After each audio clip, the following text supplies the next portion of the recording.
Sa panahon natin ngayon, ibang-iba na talaga ang ating nakagawian. Hindi katulad dati, noon uso pang paghaharana sa mga kababaihan. Siguro hindi natin na nakakagisnan yung mga ganong gawain. Kaya ganon na lang talaga kung makalimutan natin. Well, nakakalungkot man isipin, subalit sa iba na talaga ito. Nakalimutan na talaga.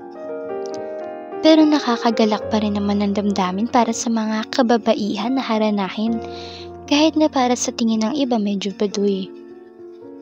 Napag-isip-isip ko lang, kailan kaya may maghaharana sa akin? Siguro sa panahon ngayon, madalang na lang ang may mga harana ng ganyan, katulad ng panghaharana ni Daddy kay Mami noon. Sa tuwing kinikwento nila to sa akin, nako, grabe talaga yung tuwa at kilig ko, kaya kung ganun na lang talaga katamis ang kanilang pagmamahal. Hanggang ngayon taglay pa rin nila to, kahit wala pang naghaharana sa akin. Pakiramdam ko kasi yun yung tamang gawain ng mga lalaki sa babae. Wala na yung mga ipopost ka, imamayday ka, flex sa FB, imamayday with sound, sun in moon. Parang hindi ko yun gusto Mas gusto ko yung nakadung ako sa bintana, malakas yung hangin sa kalagitnaan ng gabi, tumutugtog yung musika na galing sa'yo. Hawak mo yung gitara tapos kinakantahan mo ko. Mga ganun. Well, actually marami namang nanliligaw sa akin. Nakakalungkot mga isipin, subalit kahit isa wala akong sinasagot pa sa kanila. Hindi naman sa maarte ako Baka isipin nyo maarte ako or nagmamaganda masyado, ganun. Alam ko na mas maganda pa rin yung tradisyon ng panliligaw na yan.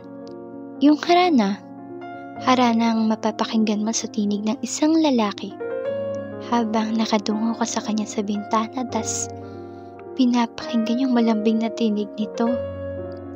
Ay, kinikilig na naman ako.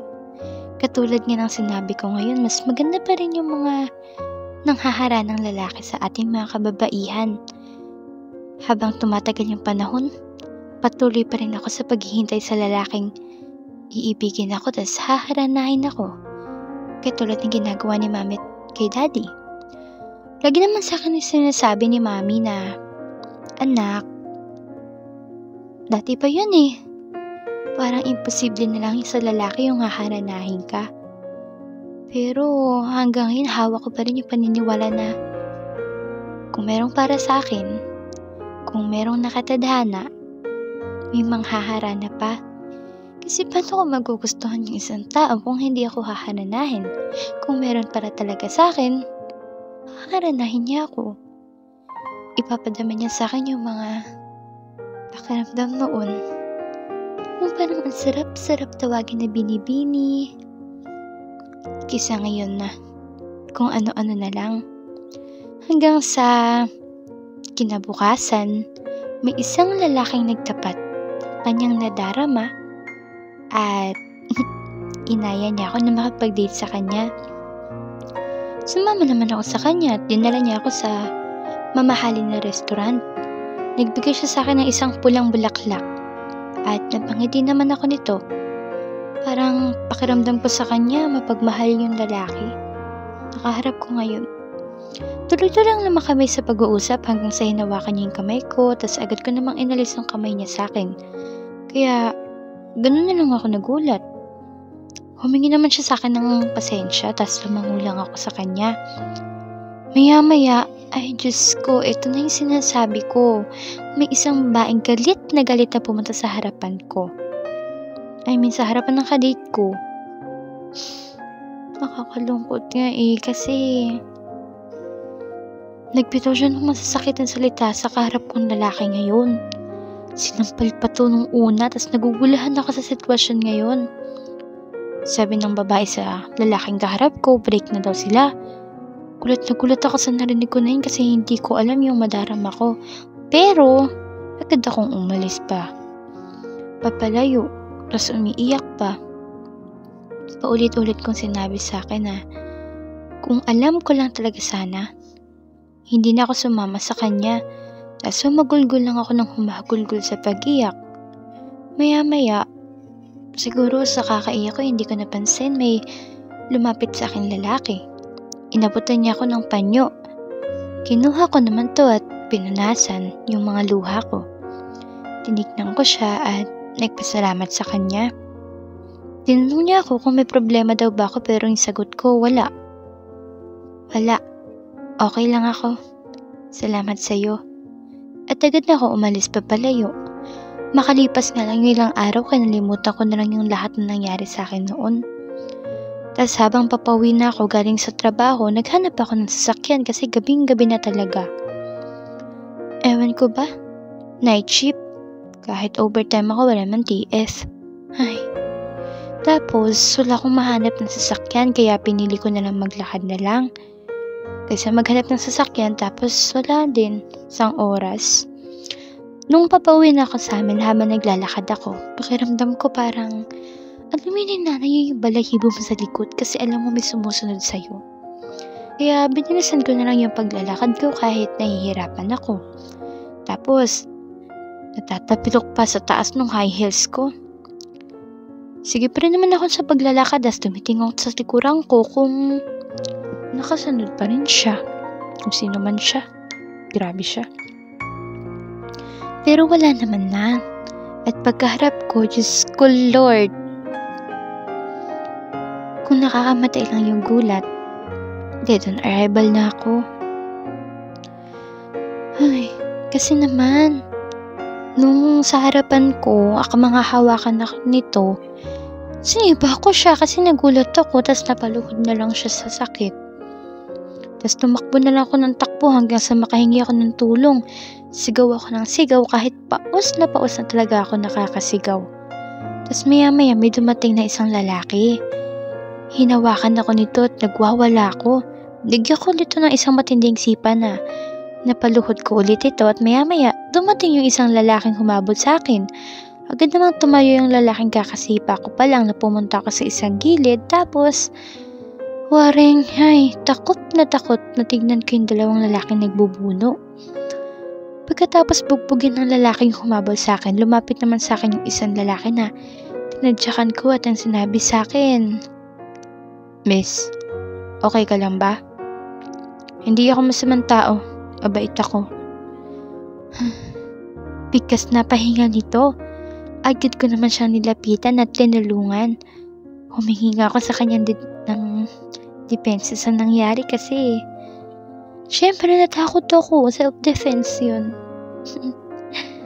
Ay nako. Well, agad ko naman siya dinala sa bahay tapos ginamot, tapos napaisip na lang ako kung yung lalaking kasama ko ngayon ay yung lalaking magbibigay sa akin.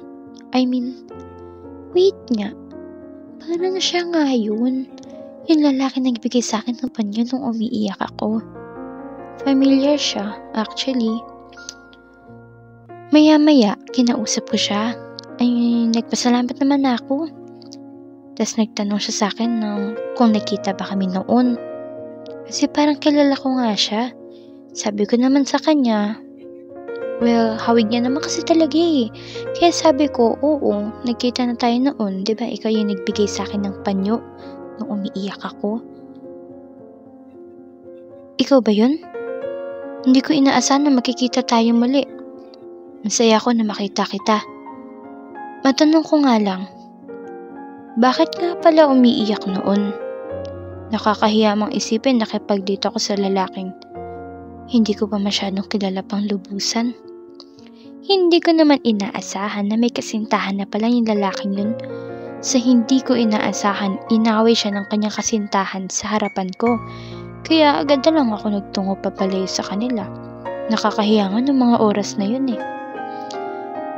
Grabe naman pala yung nangyari sa'yo na yun. Bakit ikaw nung nakita kita parang malungkot ka? Kagagaling ko lang kasi sa breakup nun. Iloko ko nung kasintahan kong mahal ko. Labis na labis ako nalungkot noon. Grabe pala yung tadhana nating dalawa, no? Oo nga pala. Ano nga pala ang pangalan mo? Ako nga pala si James. Ikaw, anong pangalan mo? Ako naman si Precious. Kinagagala kitang makilala. Makalipas ang 1 taon ay naging mabuti ang isa't isa.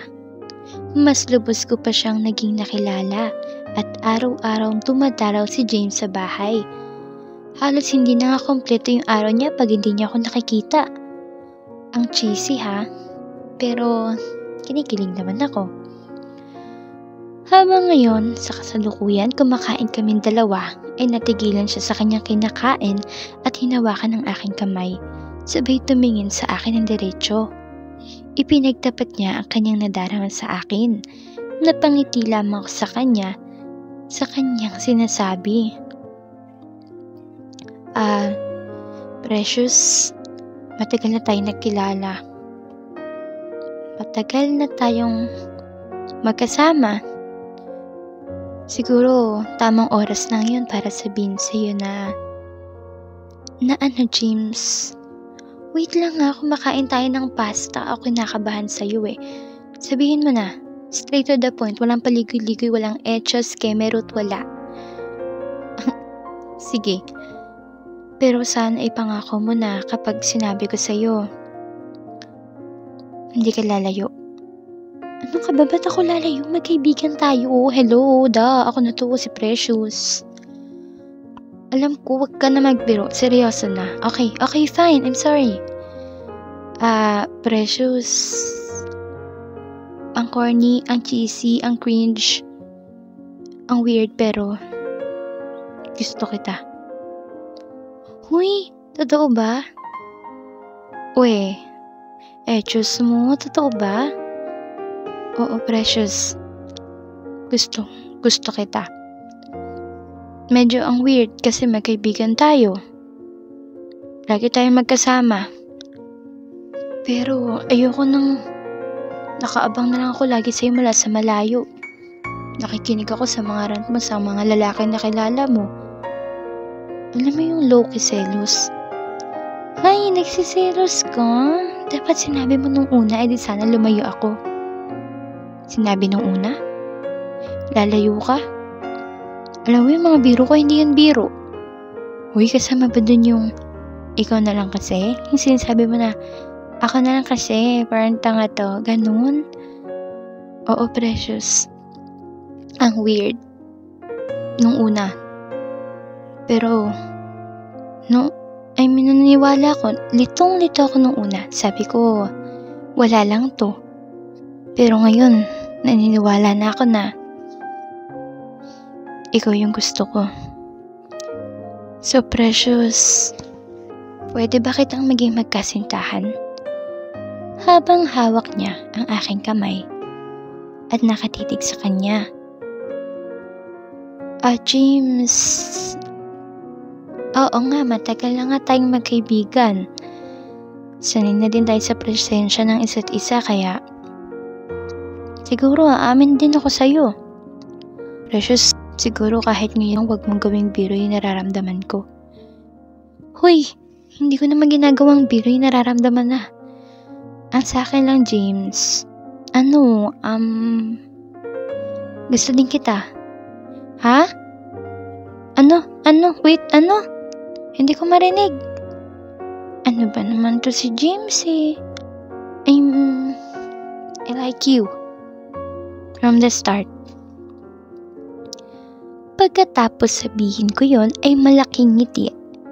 Naniyakap ako ni James. At sa tuwing naalala ko ang mga panahon na yon, hindi pa rin maalis sa akin ang saya. At maalis sa labi ang ngiti. Kasalukuyan ang nagsasama kaming dalawa at nagbunga ang aming pagmamahalan. Biniyayaan kaming ng magaganda at gwapong 2 anak. Kaya ang natutunan ko sa aking buhay ay huwag magmadali. Huwag madaliin si tadhana kasi ang pag-ibig ay nakapaghihintay. Ang pag-ibig ay hindi hinahanap, kundi hinihintay ito. Hindi nga siya hinahanap, hindi hinihintay kasi kusang dumarating ito sa ating mga buhay. Sana sa aking kwento may aral kayong makuha, matutunan, at yan ang aking harana. Si James, ang kwentong harana ng aking buhay.